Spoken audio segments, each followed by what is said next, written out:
In the 1920s, what we've got, getting back to power idea analysis, we have a totally Morgan country.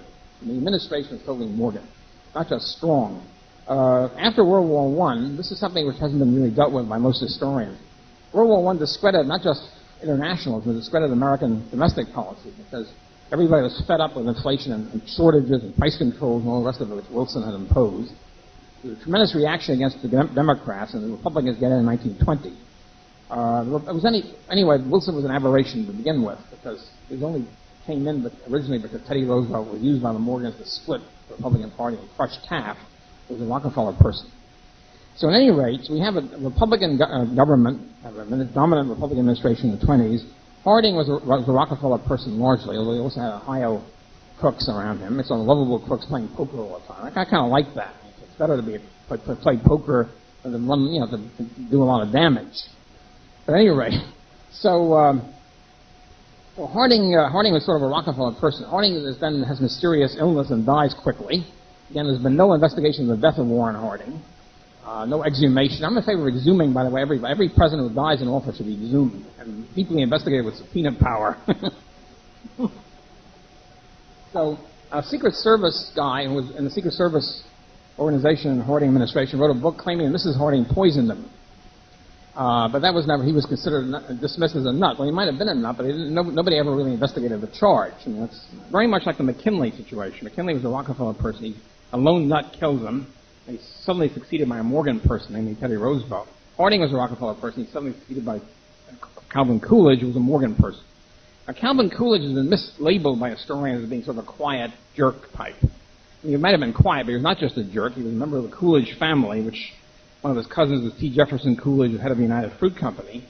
They were in with the whole Boston financial group, the Boston Brahmin group, which was essentially just almost completely Morgan-oriented. So Coolidge was a Morgan person. If you read this book by Chernow on the Morgans, you find out that J.P. Morgan Jr. loved Coolidge. He thought that Calvin Coolidge was the greatest statesman of the 20th century. Yeah, well, that makes... So he loved Coolidge. And so Coolidge's policies were Federal Reserve expansion, keep whipping up the boom, etc. And his cabinet was a Morgan cabinet, more or less completely. And the whole go down the list of that. And then when we get to Herbert Hoover, we have also a Morgan, more or less Morgan. He wasn't as solidly Morgan as Coolidge was, but the Morgans wanted Coolidge to run for the third term. That's what they wanted. They kept urging him. They didn't quite trust Hoover. He was all right, but he didn't. But anyway, they finally settled on Hoover. And Hoover's control, as we say in the espionage business, as the person we checked with, was Dwight Morrow, a Morgan partner. We checked with 3 times a week on policy and advice, things like that. So anyway, so you have a solidly Morgan. You have Benjamin Strong, you have Coolidge, you have Andrew Mellon, the Secretary of Treasury, who was allied with Morgans. So we have a solidly Morgan administration. And what happens during the 1920s is other financial groups are going to get kind of bitter. First of all, the Rockefellers are bitter anyway. And they're getting bitter at Morgan domination.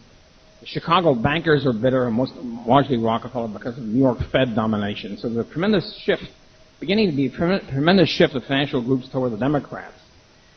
In late 1920s, 1928, for example, the DuPonts, who had always been Republican, been protectionists, break with the Republicans and set up the Al Smith campaign. The DuPont executive, John Raskob, was the national chairman of the Al Smith campaign.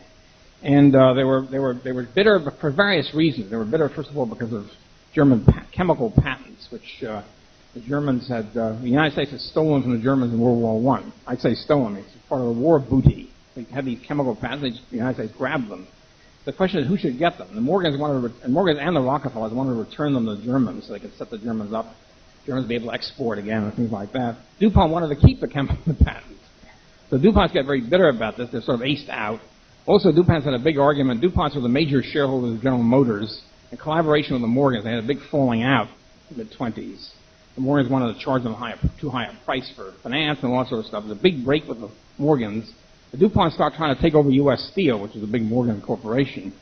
And the FTC stops them. The FTC blocks the takeover bid. This is 1926. And but the FTC, of course, was a federal government Morgan-dominated company. So the DuPonts are very bitter. They shift to the Democrats. Also, they hated prohibition, being Catholic. So there's extra incentive.